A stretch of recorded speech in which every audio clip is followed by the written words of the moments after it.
Very very good morning. স্বাগত জানাচ্ছি spoken ইংলিশের আরও একটা দুর্দান্ত ক্লাসে সবাইকে। তো আজকেও আমরা একটা অতি সুন্দর একটা অনবদ্য অ্যাডভান্স সেন্টেন্স স্ট্রাকচার নিয়ে কথা বলবো। তো তোমরা সকলেই জানো যে আমার এই চ্যানেলে অনেক অ্যাডভান্স লেভেলের স্ট্রাকচার নিয়ে আমি কথা বলেছি। হ্যাঁ, বেসিক লেভেলের স্ট্রাকচারগুলো কিন্তু অনেক মানে অন্য হাজারটা চ্যানেল আছে, সেখান থেকে আমরা পেয়ে যেতে পারি বেসিক স্ট্রাকচারগুলো।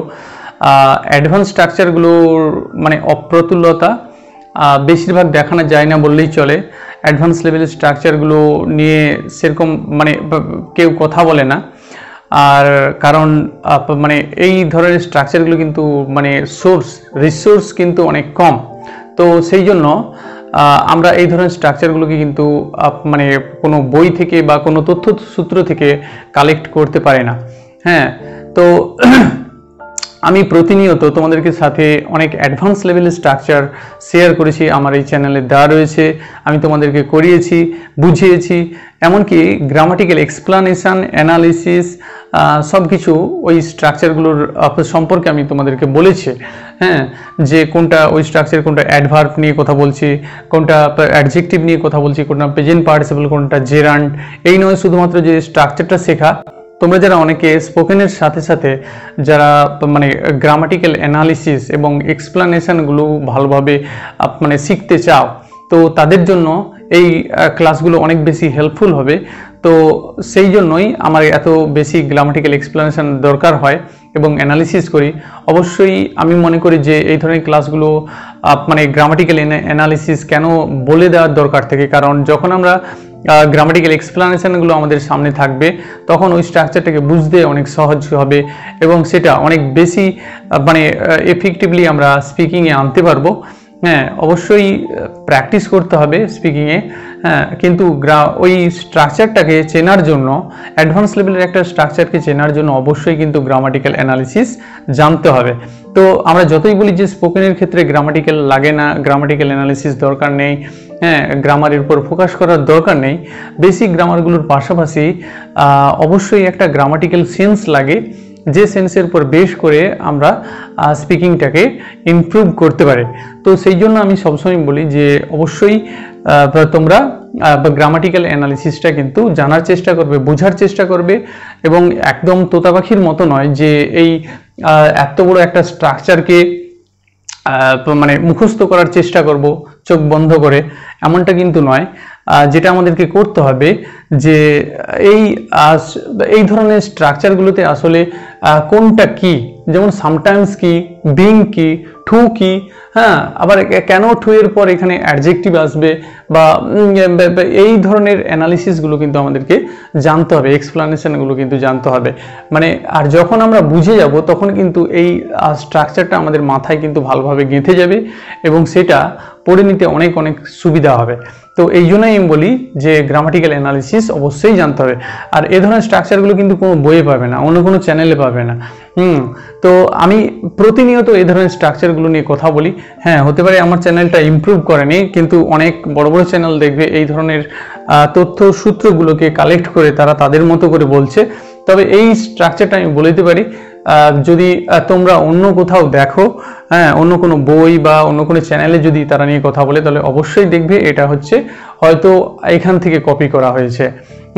কারণ আমি যেখান থেকে এই স্ট্রাকচারগুলোকে কালেক্ট করে নিয়ে আসি, মানে সেই তথ্য সূত্রগুলো কিন্তু মানে একটা স্পিকিং অর্ডার থেকে আমি তুলে আনি। যেমন ধরুন টেড টক্স, সেখান থেকে একটা স্পিকারের স্পিচ থেকে আমি এই ধরনের স্ট্রাকচারগুলো তুলে আনি এবং সেগুলোর অ্যানালিসিস আমি নিজেই করি, যে এখানে সামটাইমস কি, বিং কি, টু কি, অ্যাডজেক্টিভ কেন আসছে, এই ধরনের মানে গ্রামাটিক্যাল যে এক্সপ্লানেশন এবং হচ্ছে অ্যানাটমি, এটা কিন্তু আমি নিজে এক্সপেরিমেন্ট করি, তারপর তোমাদের সাথে কিন্তু আমি শেয়ার করি।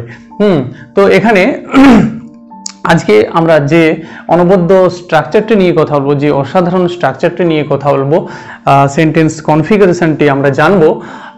এই যে আপনারা খেয়াল করছেন, কখনো কখনো অতিরিক্ত বুদ্ধিমত্তা হওয়াটা তোমার উপকারে আসবে না। আমরা বলি যে অতিরিক্ত বুদ্ধিমত্তা হওয়াটা একটা ভালো দক্ষতা, একটা আমাদের মানে আমাদের পার্সোনালিটি, আমাদের ডিগনিটি, হ্যাঁ, এগুলো হাইলাইট করে অতিরিক্ত বুদ্ধি, মানে ইন্টেলেকচুয়াল হওয়া। বুদ্ধিমত্তার ইংরেজি হচ্ছে ইন্টেলেকচুয়াল। তাহলে অতিরিক্ত ইন্টেলেকচুয়াল হওয়া কিন্তু একটা আমাদের ভালো গুণ, ভালো দক্ষতা হতে পারে। অনেক পরিশ্রম, হার্ডওয়ার্ক, অনেক পড়াশোনা, জ্ঞানের পরিধি এক্সপ্যান্ড করলে তবেই কিন্তু হাইলি ইন্টেলেকচুয়াল হওয়া যায়। হ্যাঁ, তবে কিছু কিছু ক্ষেত্রে ব্যতিক্রম আছে, কিছু কিছু ক্ষেত্রে ব্যতিক্রম আছে। অবশ্যই সেই ব্যতিক্রমগুলো কিন্তু অ্যাডভার্স ইম্প্যাক্ট নিয়ে আসে। যেমন হচ্ছে বেশি পড়াশোনাটা ভালো, কিন্তু অতিরিক্ত বেশি পড়াশোনা করাটা সেটা মানে হয়তো অনেক ক্ষেত্রে কিন্তু আমাদের কাজে লাগে না, এবং উন্মাদের মতো পড়াশোনাটা হয়তো আমাদের বিরূপ প্রতিক্রিয়া, মানে অ্যাডভার্স ইম্প্যাক্ট, একটা আসতে হার্মফুল এফেক্ট থাকতে পারে। তো সেই ক্ষেত্রে যখন আমরা এই ধরনের কথাবার্তাগুলো বলবো, তো সেক্ষেত্রে আমরা এ ধরনের সেন্টেন্স ফরম্যাটটিকে ব্যবহার করব। তো কোনো কোনো ক্ষেত্রে কখনো কখনো মানে বলা হচ্ছে কোনো কোনো ক্ষেত্রে, অনেক সময়, অনেক ক্ষেত্রে, হ্যাঁ, এরকম মানে in some cases, in some respect it has been observed. হ্যাঁ, এটা দেখা গিয়েছে যে এটার অ্যাডভার্স ইম্প্যাক্ট হয়। সব ক্ষেত্রে যে এটা ভালো ইম্প্যাক্ট আনে নয়, হ্যাঁ, সব ক্ষেত্রে যে এটা একটা মানে আমাদের উপকারে আসে এমনটা নয়, কিন্তু কোনো কোনো ক্ষেত্রে সেটা অ্যাডভার্স ইম্প্যাক্ট নিয়ে আসে, মানে কোনো কোনো ক্ষেত্রে সেটা একটা ডিসঅ্যাডভান্টেজ হয়ে যায়। হ্যাঁ, তো এই ধরনের কথাগুলো যখন আমরা বলবো, তো সেক্ষেত্রে আমরা এই সেন্টেন্স প্যাটার্ন ব্যবহার করব। অবশ্যই আমরা দেখব যে একটা বাংলা কথাবার্তা আমরা দেখে নিচ্ছি এই ধরনের, যে কখনো কখনো অতিরিক্ত বুদ্ধিমত্তা হওয়াটাও তোমার উপকারে আসবে না। এরকম। তাহলে দেখুন, এখানে কখনো কখনোর জন্য আমরা যে ওয়ার্ডটিকে আনবো সেটা হচ্ছে সামটাইমস। আচ্ছা, হওয়াটার ইংরেজি হচ্ছে কি? বিং। Sometimes being. তারপর হচ্ছে অতিরিক্তর জন্য আনবো টু, সামটাইমস বিং টু। এবার বুদ্ধিমত্তার জন্য আনবো ইন্টেলেকচুয়াল। বুদ্ধিমত্তার জন্য আমরা কি লাগাবো এখানে? Intellectual. Sometimes being too intellectual is, মনে রাখবেন, not, তারপরে নটের পরে আমরা লাগাবো even going to help you। এরকম একটা কনসেপশন, যে সামটাইমস, তাহলে অতিরিক্ত বুদ্ধিমত্তা হওয়াটা আমাদের উপকারে আসে। এটা একটা এস্টাবলিশড ফ্যাক্ট, মানে এটা ধরে নেওয়া হয়, এটা মানে একটা ইউনিভার্সাল ফ্যাক্ট যে মানে অতিরিক্ত ইন্টেলেকচুয়াল হওয়া এটা আমাদের কিন্তু উপকারে আসে। আর এটা অন্যের উপকারে লাগবে যখন আমি একজন ইন্টেলেকচুয়াল পার্সন, তো আমি যখন আমার আইডিয়াস এবং হচ্ছে কনসেপশনগুলো যখন অন্যের সঙ্গে শেয়ার করব, তখন সেখান থেকে সে একটা ভালো মানে পাবে, তার উপকারে লাগতে পারে। হ্যাঁ, সেখান থেকে একটা ভালো সে আইডিয়াস পাবে, হ্যাঁ, ধারণা পাবে, সাজেশন পেতে পারে আমার কাছ থেকে। তো সেক্ষেত্রে সে উপকৃত হতে পারে। তো যেটা বলা হচ্ছে যে অতিরিক্ত বুদ্ধিমত্তা হওয়াটা আমাদের উপকারে আসে, এটা একটা এস্টাবলিশড ফ্যাক্ট, মানে এটাই ধরে নেওয়া হয় যে অতিরিক্ত বুদ্ধিমান বা বুদ্ধিমত্তা থাকাটা আমাদের উপকারে আসে। কিন্তু কোনো কোনো ক্ষেত্রে, কিন্তু সব ক্ষেত্রে নয়, কোনো কোনো ক্ষেত্রে, কোনো কোনো সময় অতিরিক্ত বুদ্ধিমত্তা হওয়াটা আমাদের উপকারে নাও আসতে পারে, রাইট? তো এই ধরনের বাক্যের ক্ষেত্রে আমরা ব্যবহার করব যেটা প্রথমে, সেটা হচ্ছে সামটাইমস। কি ব্যবহার করব? সামটাইমস। তাহলে বুদ্ধিমত্তা হওয়াটাও, তাহলে এখানে বুদ্ধিমত্তা হওয়াটার জন্য আমরা ব্যবহার করব বিং। অতিরিক্তর জন্য ব্যবহার করব টু। আর হচ্ছে এখানে যে বিশেষণটা আমরা লাগাবো সেটা হচ্ছে ইন্টেলেকচুয়াল। বুদ্ধিমত্তা হওয়াটা এখানের জন্য, বুদ্ধিমত্তার জন্য আমরা লাগাবো ইন্টেলেকচুয়াল, ঠিক আছে? তারপরে আমরা লাগাবো is not even going to help you, যেটা বলা হচ্ছে যে তোমার উপকারে আসবে না বা তোমার উপকারে লাগবে না। Is not going to help you, is not এর পরে আমরা লাগাবো ইভেন হয়েছে। ইভেন মানে হচ্ছে এমনকি। তাহলে এখানে ভার্ব, এখানে ইভেন্ট আমি আসছি কি? তো প্রথমে যেটা আমরা চিনবো, এখানে সামটাইমসটা হলো একটা অ্যাডভার্ব। কি এটা? একটা অ্যাডভার্ব। আর ব্রিংটা হচ্ছে একটা প্রেজেন্ট পার্টিসিপল, যেটা এখানে জিরান্ডের কাজ করছে। আর টুটা হচ্ছে এখানে অ্যাডভার্ব। টুটা কি হচ্ছে? অ্যাডভার্ব। আর সামটাইমস কি এখানে? তাহলে কি বললাম? অ্যাডভার্ব। আর বিংটা হচ্ছে এখানে জেরান্ড। বিংটা কি? জেরান্ড। তাহলে সামটাইমস এখানে অ্যাডভার্ব, বিংটা হচ্ছে জেরান্ড, আর টুটা হচ্ছে এটা অ্যাডভার্ব, হ্যাঁ, আর এটা হচ্ছে ইন্টেলেকচুয়াল হচ্ছে অ্যাডজেক্টিভ, রাইট। এবার যেটা আমাদেরকে ভালো করে বুঝতে হবে যে এখানে সামটাইমস একটা অ্যাডভার্বের কাজ করছে এবং সামটাইমস এই সেন্টেন্সের একেবারে মাথায় বসে থেকে, সেন্টেন্সের হেডে বসে থেকে পুরো সেন্টেন্সের ভাবের উপর একটা প্রভাব বিস্তার করে, মানে পুরো সেন্টেন্সের সমগ্র সেন্টেন্সটির ভাবকে রেগুলেট করে, সমগ্র সেন্টেন্সের ভাবের উপর একটা স্পেল, একটা আবিষ্টতা তৈরি করে।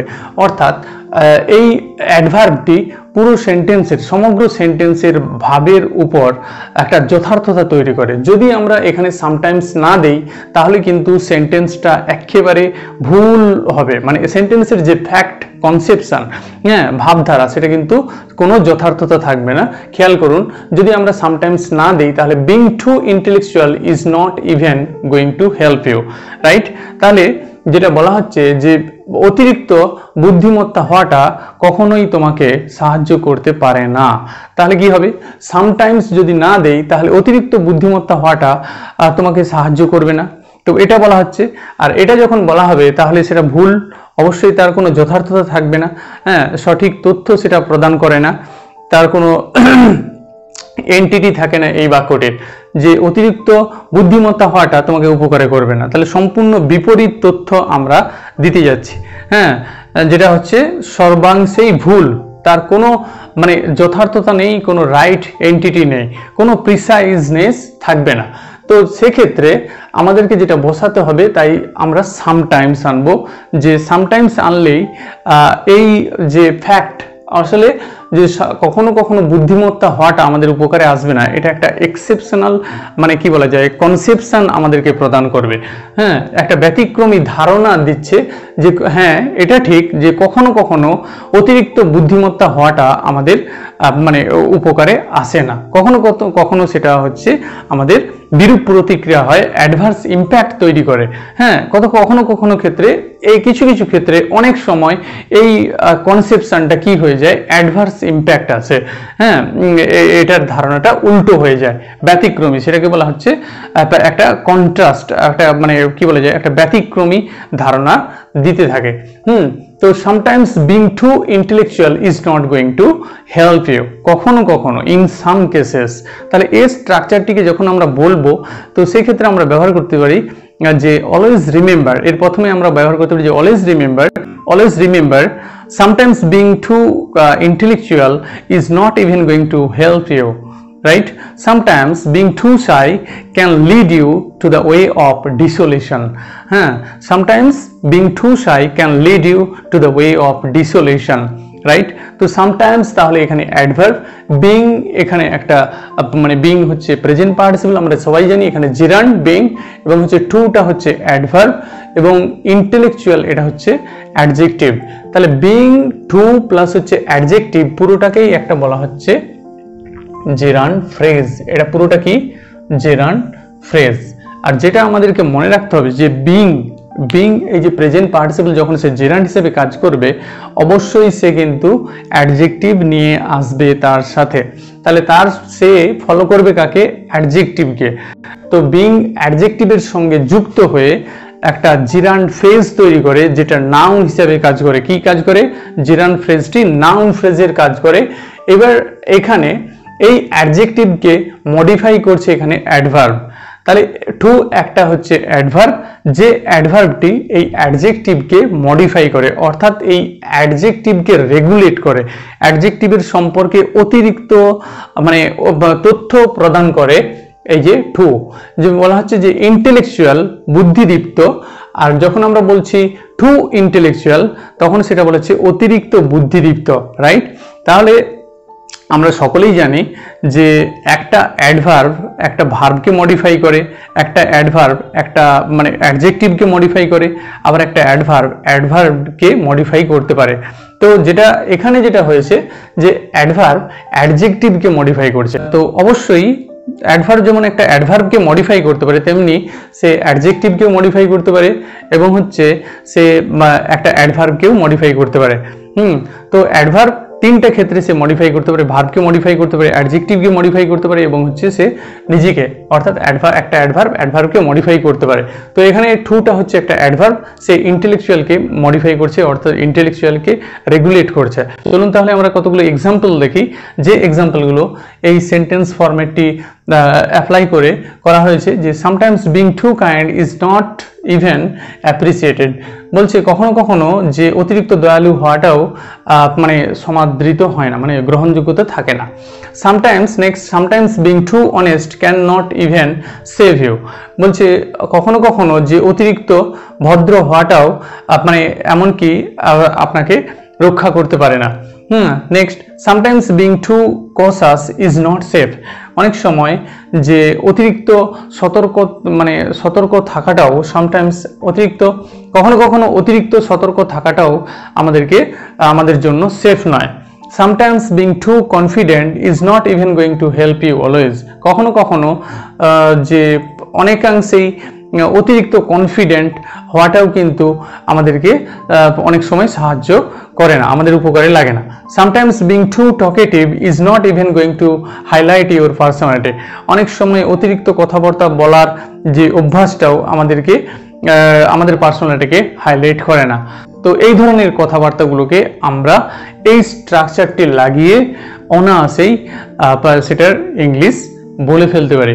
হ্যাঁ, তো সামটাইমসের পরিবর্তে আমরা এখানে ব্যবহার করতে পারি ইন সাম কেসেস, বা বলতে পারি যে in some respect, in some cases বা ইন সাম রেসপেক্টও ব্যবহার করে বলতে পারি। তো এই স্ট্রাকচারটি বলার আগে যদি আমরা এটা বলি যে always remember sometimes being too shy can even lead you to the way of desolation, can make you alone, কখনো কখনো লজ্জিত হওয়াটাও অনেকটাই ডিসোলিউশনের মুখে আপনাকে ঠেলে দিতে পারে। আবার এরকম যদি বলি sometimes being too generous can drain all your resources, অনেক সময় অতিরিক্ত দানশীল হওয়াটাও আপনার অনেক ধন সম্পদ ফুরিয়ে দিতে পারে। হ্যাঁ, আপনার দানশীল হবেন, অবশ্যই আপনি দানশীল হবেন, কিন্তু অতিরিক্ত দানশীল হওয়াটাও কিন্তু অতিরিক্ত দান ধ্যান করাটার ফলেও আপনার সমস্ত টাকা কড়ি ফুরিয়ে যাওয়ার আশঙ্কা থেকে থাকে। Sometimes being too friendly can even degrade your personality, অনেক সময় অনেক বেশি বন্ধুত্বপূর্ণ হওয়াটাও আপনার পার্সোনালিটির অবনমন ঘটাতে পারে।